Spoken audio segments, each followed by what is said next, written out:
What's up everybody, welcome back to another video. Today I wanted to share with you all my story of how video games helped me get into anime. And the reason why I'm sharing this is because I noticed that the majority of people really have not experienced what I've experienced, so I thought that it might make for an interesting video. And I've posted polls and asked people questions and just getting to know people over the numerous years that I've been doing videos on YouTube. I kind of realized that many people, especially in the United States, had it very easy when it comes to watching anime. It was kind of like a straightforward path, and maybe people didn't know that they were watching anime, but they had anime to watch, and they had the opportunity to watch more of whatever it was that they liked, because many people could just come home from school, turn on TV, and they had Cartoon Network available with Toonami for them, and they just had all sorts of anime for them to watch. But I never had that experience. In fact, I never got cable until I was old enough to start working and pay for the bills myself with that. So when I was growing up, I really had a very limited amount of exposure to anime, and the only anime that I had seen was just a few that I didn't even know was anime. I just thought it was cartoons that I liked more than other cartoons. Like when I was growing up, we had Voltron in the late 80s, we had a little bit of Ronin Warriors too. I caught that from time to time as well. Of course, Pokemon, that was on just regular old TV channels when I was a teenager, but aside from that, there wasn't really much anime to watch, and the friends that I had, we really didn't know about anime either, so my only experience in getting into anime was going to be through video games, and this is actually a pretty unique story here in itself. And I have some people who say that they just don't see how I make the connection between video games and anime, but I don't see how people don't make the connection, especially when you have the games like the Tales of series, which are practically anime with gameplay to them, especially when you get the cutscenes and everything. Some of the Tales of series are actually have anime for them, so it is a pretty close connection, and it's not like the newest games, that's something exclusive to the newest games. We had older PS2 games that had anime-styled cutscenes to them, so you know, there was actually a lot of influence. Plus there was also a lot of anime games on the PS2 as well. But when I was coming up in video games, my experience with gaming was actually very shallow. I grew up and I only had one console from each generation, and that's how it was around here. I mean, some people had multiple consoles, but I would say that they're probably just very lucky, very well off, or maybe just had very generous, incredibly generous parents anyways. But I grew up, I started off with the NES, I moved on to the Sega Genesis, and then I moved on to the N64.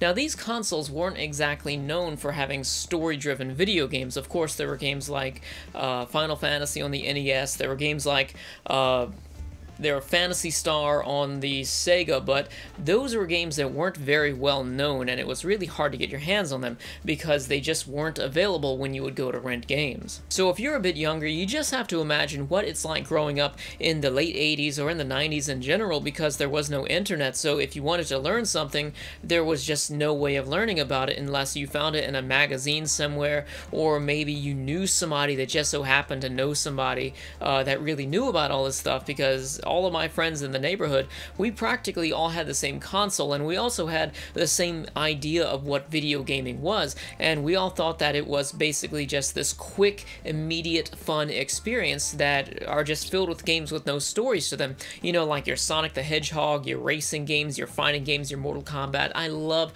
Mortal Kombat and all sorts of fighting games when I was growing up, so I never really had this concept of story-driven games, I would say, until that midway point of the N64, but even then it was only games like Mario 64 or basically games like 007, GoldenEye, or Perfect Dark. But aside from that, I really had no incentive of beating video games because there was really no story to progress in many of these games here. So the idea of beating a game and beating the entire story was something that was just very obscure to me, and I just never really thought about it. And the strangest thing about it all was somehow somehow or another, everybody that I knew in the neighborhood, if they had consoles, they had the exact same consoles. Everyone had a Sega Genesis. Everyone had an N64. I knew nobody that had a PlayStation. In fact, until my final years of high school, I'd only even been to one person's house that had a PlayStation. It's very strange, but it just was not very popular around here. So I had no idea that there was this whole new world of video games out there where people were playing these story-driven games like Final Fantasy, for example, until I remember it was like one of the last years that I was in middle school, probably the last year I was in middle school. Somebody had a strategy guide for Final Fantasy VII, and this was the first time I ever saw anything about it. And he had this guide there, so he had Final Fantasy VII guide, and I had N64 games, and that's really all I knew about. So he was talking to his friend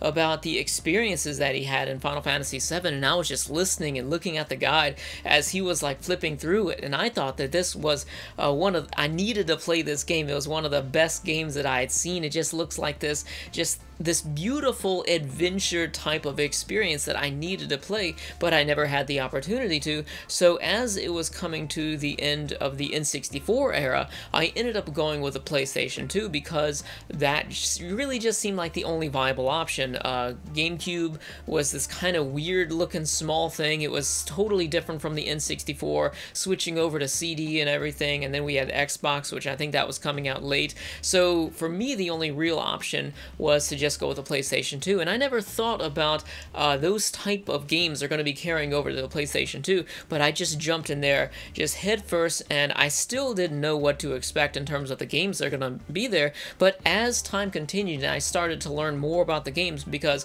around this point it's high school and you're coming in contact with so many more people and making actually a lot of friends in high school there, I started learning about more games and I started picking up more games, and I just had this insane experience with playing so many of these games, just experiencing their story. I would have to say one of the first games that I picked up that really was very well known for its story, not that it has an amazing story or anything, but it was Onimusha, and for me that was revolutionary because you got to keep in mind the only games that I was playing up until then that were story driven was like Mario 64 and the GoldenEye Perfect Dark games basically for N64. So I found this game here, I found the demo of it in a GameStop somewhere, so I picked up a used copy really cheap. This is actually a new copy here. I went back and rebought it, but Onimusha, not only, it basically checked all the boxes for me, because not only did it have this really interesting story about being back in Japanese history, and you're just fighting off all these demons and everything, and the action, the gameplay looked really cool there. Of course, you have the whole tank controls and everything, but, I mean, for the time, it was actually very good. And it also really interested me because I was already interested in Asian culture and Japanese culture ever since I was very young, because I was taking martial arts when I was young, pretty much elementary school, most of middle school, so for a long time when I was younger, and my martial arts teacher had actually inspired me a lot when I was younger, because I was taking Taekwondo, but he was very well versed in all of the arts, and he would talk about Kung Fu, he would talk about Samurai, and basically all that sort of stuff, so I was always really interested in it. I basically grew up watching Kung Fu movies, so whenever I would go to rent a game or rent a movie, I would go straight to the martial arts section, and I tried to watch everything there, you know, your Chuck Norris, Bruce Lee, Jackie Chan, Jet Li, all sorts of nameless Kung Fu movies that I don't even think about anymore.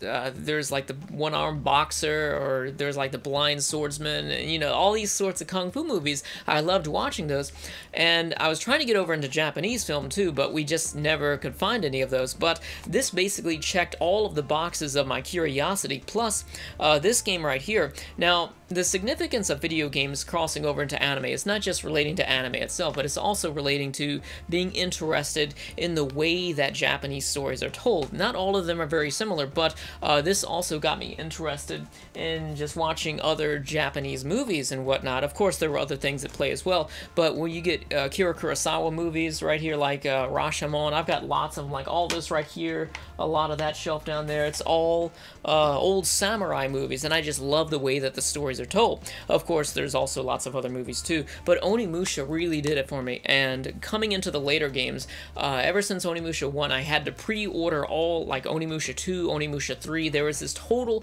cinematic experience for me, and, you know, everything that people were talking about anime at the time, because I forgot to say that the person who also had that Final Fantasy VII guidebook, he was also the only person who was really talking about Dragon Ball Z, and the idea of it all really interested me. It's kind of like these video games are the evolution of the kids' video games that I'd play when I was younger, and anime was basically the evolution of the kids' cartoons that I would watch when I was younger. It's kind of like that next stage of something that you would watch or play when you're a bit older. So this was kind of like bridging into that territory, because before a lot of the PS2 games that I would play, I never really knew that it was all coming from Japan. It was a very closed-minded, I really had no way of looking this stuff up before because there's no internet. But the interest in Japanese history basically spread on from there to other games, like with Way of the Samurai. Actually, no, Way of the Samurai, that's another game series right there that I really enjoyed. But there's Samurai Warriors 2. I have the 360 version right here, but I put probably like 500 hours into the PS2 version. Rebought it when I had the when I bought the 360, and then I gave away my copy to a good friend of mine. But there's also games like Kessen as well that I would play through these, and they had such a good story. Now, one thing in common with both Samurai Warriors 2 and also Kessen 3 was that they really took a good look into the lives of many of these historical characters. If we think about Onimusha, for example, we have Nobunaga, who I was just so surprised when I learned that he was a historical character, but we don't really get, he's just this one-dimensional bad guy in Onimusha. But these games right here really showed a different perspective, especially with Kessen 3. It's a really great game. I really fell in love with the story of that game, but the story is told from the perspective of Nobunaga Oda, where half of the game is very, I would say, for video games, it's probably as close to what I know of history as I've seen in a video game, but we also have the second half, which was like totally made up, because we all know Nobunaga died. He was basically assassinated there. So it was really interesting to get a look into this Japanese history, but through the eyes of the narrative in a video game that did a really good job in telling the story. And from then on, it basically just sparked this big interest in me learning about the Japanese history, because I was already really interested in the samurai and everything before then. But basically, you know, I've got a big bookshelf here filled with manga. There's like one of these shelves that are just filled with like historical books and things like that. I like history, you know, I like world history, but there's just something particular about that history that really interested me. And now that I know a lot about it, it's very romanticized, not exactly what people would say about that sort, but let's just move on here. I want to talk about the first RPG that I ever played, because this was something that was really made a lot of waves for me. So that was Final Fantasy X. And back in the day, I didn't really have money to buy any of these games. The only way that I was able to buy any of these games were if I traded things with my friends, or if I just didn't eat lunch or anything. Like, I would get lunch money and I would just not really eat. I would just save it up and just go buy video games and whatnot. So a friend of mine let me borrow a demo disc of Final Fantasy X, and I played that demo probably like 10 or 15 times, because it was the first RPG that I had ever really played. So it was very significant to me, and I just had to go out and buy the game. And my experience with the game as a whole, like, I was so new to this type of storytelling that I didn't even mind Titus as a character so much. I beat the game like 5 or 6 times, and everybody laughs at that terrible laughing part in Final Fantasy X. I kid you not, I didn't think anything about it. It was like, looking back on it, yeah, it's actually kind of funny. I don't know how I didn't cringe at seeing that, but I think that also goes back to how I grew up with all the Kung Fu movies, because those were, the dubs of those movies make the Titus laughing scene in Final Fantasy X look like world-class acting. Seriously, it was really bad. Mister, what are you doing here? Searching. What are you searching for? Is our fool hiding around here? Huh? What? All I remember about Final Fantasy X was that I put endless hours into this, and I never felt this way about anything before. You know, just the connection to the characters, you know, the emotional connection that you have to the story, and also the way you feel about the world. It's this total escapism effect, and the only anime that I was really watching at that time, aside from a few things that a friend would let me borrow, was basically just whatever I could get my hands on, which was like used movies at GameStop, because they used to sell used movies. I know I got Escaflowne from that, I got Razavan, I got X-1999, I got a few other movies from there too, and they're not very good movies, but I was very impressionable for its time, and the experiences that I was having with anime was kind of like you're getting the story of one of these story-driven games here, but you don't have any of the gameplay, so it's kind of like you're just watching the cutscenes. That's the way that I thought about it back then. You gotta imagine, this is a long time ago. So yeah, RPGs really, Final Fantasy X in general really made a lot of waves for me, so I started trying to get into other RPGs, so I started playing the Shadow Hearts series, and this is actually something, by the way, if you've been following my gaming channel, Shadow Hearts 1, I already beat that doing the live streams. I'm like 10 episodes into doing Shadow Hearts 2.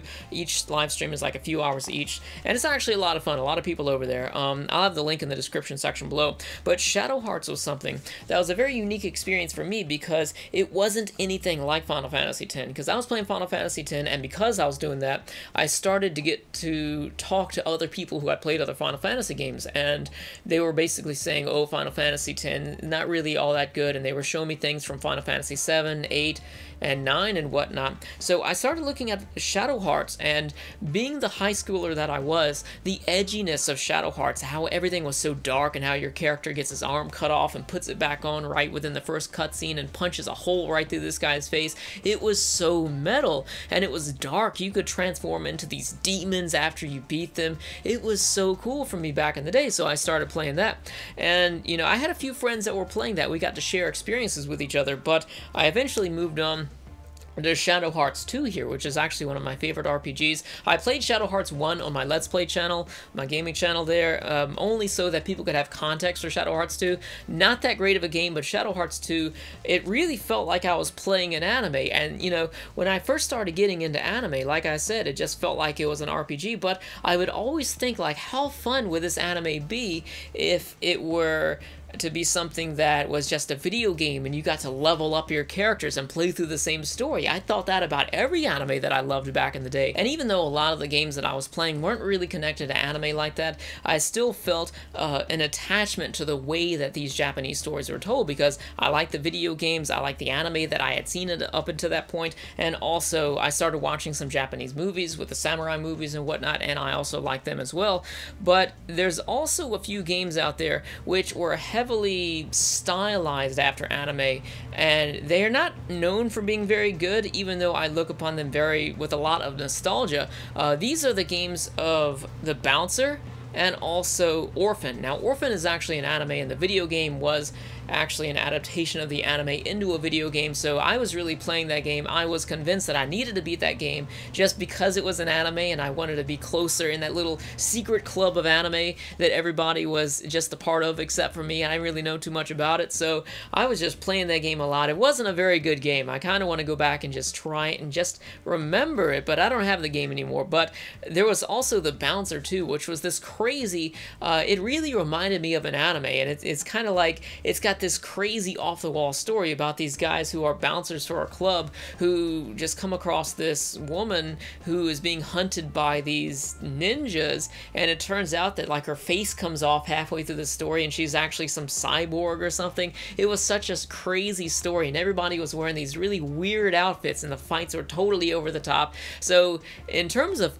something being an anime, to me, I thought, okay, this is a really anime-like video game right here because of how everybody was dressed with the chains and the belts and everything, and also just the weird story, because I'd seen some pretty weird anime at that point too, watching all those strange movies and stuff. Now, just for the sake of not having to jump all around the video, I want to talk about some Dreamcast and GameCube games, but I also want to talk about one more PS2 game. But the PS2 game is actually one of the last experiences that I had, because at this point I was already watching a decent amount of anime, because through high school and meeting friends in high school, I had people who would let me borrow things. In fact, at this point, I had met someone. I went to somebody's birthday party, I think, or I was hanging out. I can't remember exactly, but there was this guy from China there, and we're all playing video games together. And this is also another reason how I got into anime, because the friends that I made, that we would all come together and play video games, some of those people actually would talk about anime. These are people that I met in high school, not people around the neighborhood or anything like that, but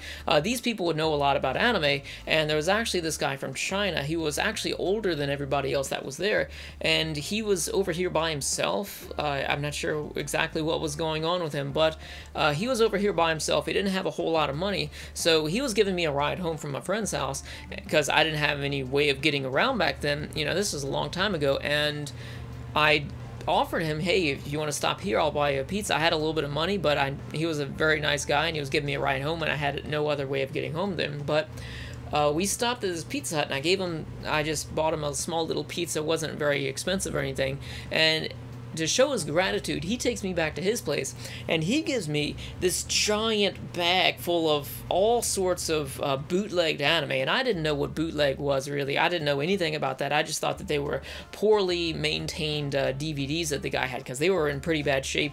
Many of them didn't have cases. A lot of them were all scratched up and everything. So I think it was just crazy how I was hanging out with a bunch of video game friends that I'd met in high school, and I had ended up with like an entire bag full of anime. But the anime that the guy had given me was stuff like Shadow Skill, Gundam Wing. It was a bunch of other anime that were kind of on the darker side, and you know, a lot of people were into Dragon Ball Z back then, and I looked at it, okay, it looked pretty cool to me back then, but I never had an opportunity to watch it. But I started watching Shadow Skill, which was actually this very mature anime for its time, or at least for the time of me watching it anyway. It had so much violence and blood in it, and it was doing a lot of the things that people talked about, and a lot of the things that I saw within little clips and whatever of Dragon Ball Z that I'd got to see, where people were getting pushed through buildings and mountains and whatnot. You had this sort of thing within Shadow Skill where people were just getting knocked through walls and stuff, but there was so much blood, and plus it was so over the top. I remember in Shadow Skill, this is a very influential moment for me. I know I'm supposed to be talking about video games here, but there was this guy,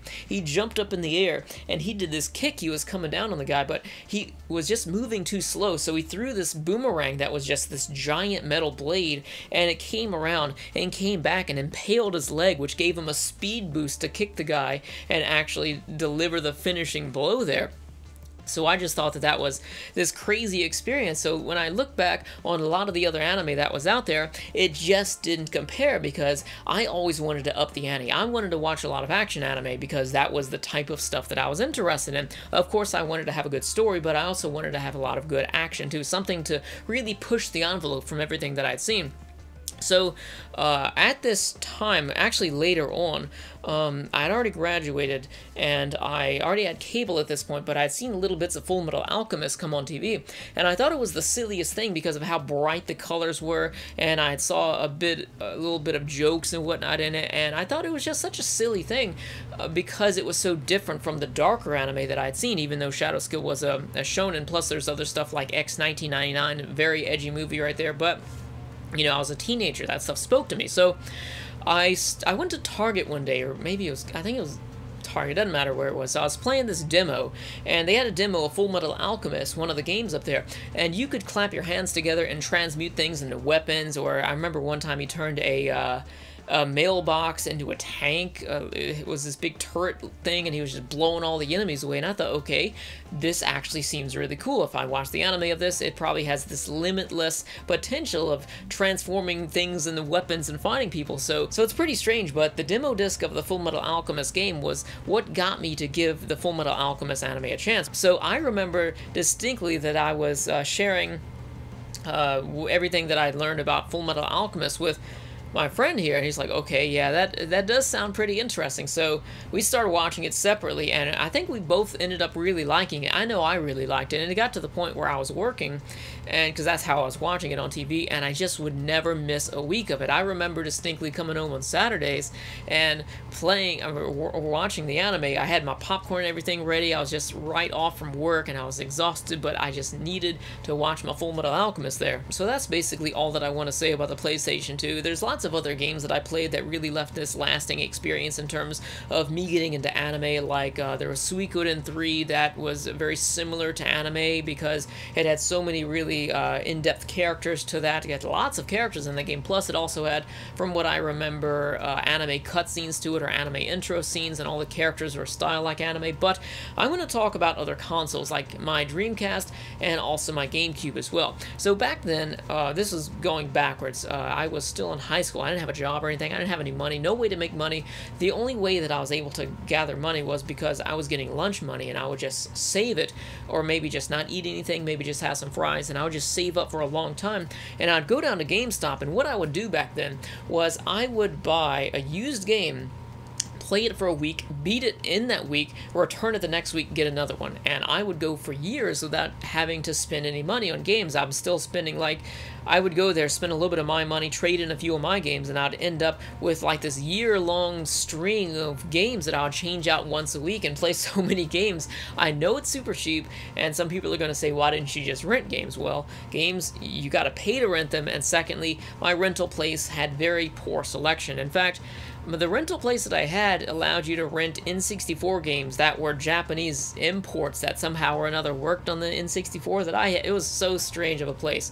They ended up shutting down anyways, but I was doing this with the games, and through the network of friends that I had, we started trading with each other, one thing for another, and we would trade games with each other too. But I remember that our PS2s started breaking. Like, we had the big fat PS2s, and it seemed like everybody's was breaking. I know I'm on like my 5th or 6th PS2. They're mostly like the fat ones that break. I've never had a slim one that breaks, aside from like one little part on the inside that I need to replace, but basically it's just the fat ones that were messing up, and I was just playing them into the dirt, so mine broke faster than everybody else's. So what I would do is, and the only way that I would even get these PlayStation 2s is that I would gather up money or gather up things to trade with a friend in order to get their broken PS2, and I would try and fix that or put pieces together and actually play that. I remember the importance of getting my fix was so bad back then that I took my friend's PlayStation 2 and I basically worked it together. I fixed it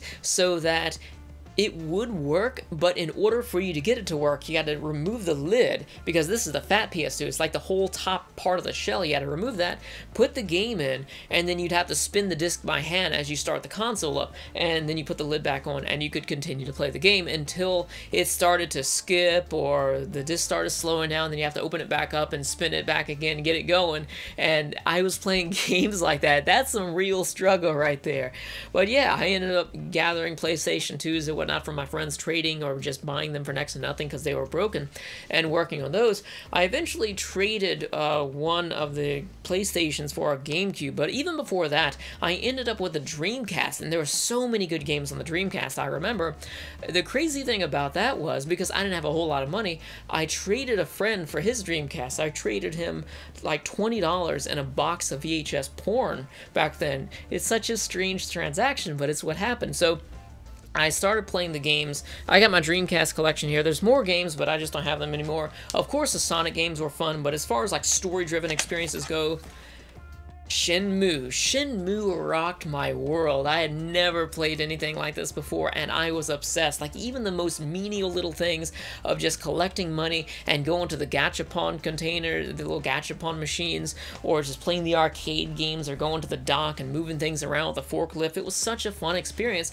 I ended up beating it and going to the store and importing Shenmue 2, which unfortunately I never had the opportunity to beat that because my swap disc broke, but it was such a fun experience. Now, for me, Shenmue was this very lifelike experience because, you know, back then, nowadays you could say, oh, Skyrim, it's basically like you're alive in this world, but Shenmue, it basically felt like you were alive in the 80s in Japan, basically. You could do so much. You could even pick up the phone, dial up random people, and even talk to them. It was so crazy, but there was also other games, too, which were more traditional style of Japanese RPG, which were Grandia 2 and also Skies of Arcadia. Now, these are games right here. I've got Skies of Arcadia on GameCube. I have the Dreamcast version around here somewhere. I don't know where it's at, but I have both versions of it. I beat it first on Dreamcast here, but I remember that I was so hooked on Grandia 2 and Skies of Arcadia that I would just stay home from school some days just to play them, and it's just this nostalgic feeling to me. And by the way, it's more important to just do your school, guys, but there were some days where I would just stay home because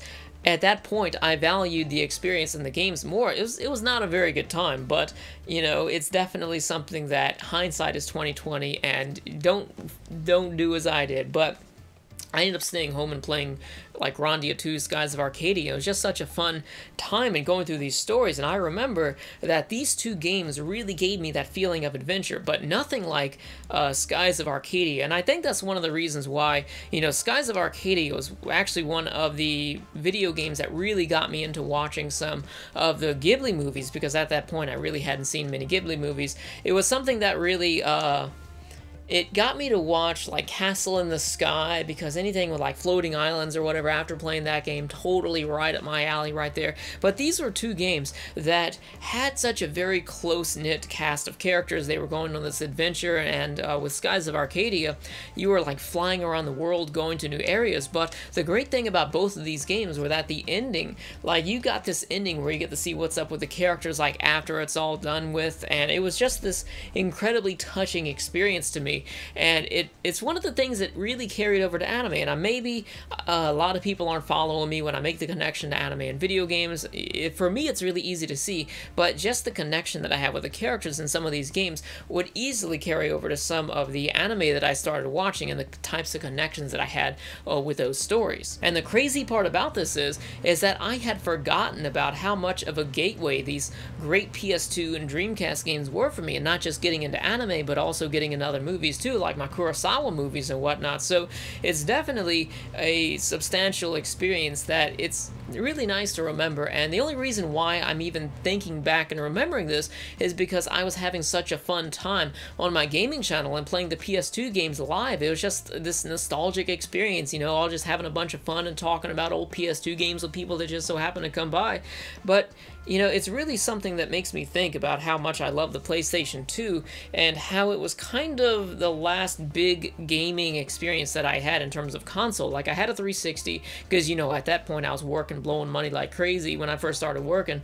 360, PS3, Wii, but I didn't really play them that much. Like, the PS3 was just something I played for Blu-rays, but I still played a lot of the PS2 for the longest time. Still to this day, it's still my favorite console because there were so many games here that became a gateway for me in so many other areas of my life. And I know it sounds kind of crazy like that, but when it's the late 90s, early 2000s, actually mostly just early 2000s because it's PS2, if you don't have internet, you don't have much to do when you come home from school aside from play video games. It's something that is going to be a pretty substantial experience for you, and I just wanted to share that experience with you all. So I know this is a bit of an unusual video for me, but let me know what you think about it in the comment section below, because I'm curious to see what you think. Maybe if you enjoy this, I'll make more videos about some of the first anime that I started watching and how that changed my taste and whatnot. Maybe I'll talk about that at some point. But yeah, I just wanted to share this experience with you all. It's something kind of random, I know. And also, if you like any of the games that I featured here, be sure to check out my gaming channel. That's going to be linked in the description section below, probably at the end of the video too. Streaming there every night. It's been a lot of fun so far, but I hope you enjoyed the video, and if you have any experiences where video games led you over to watching an anime, let me know about that in the comment section below as well. Thanks for watching, and I'll see you guys next time.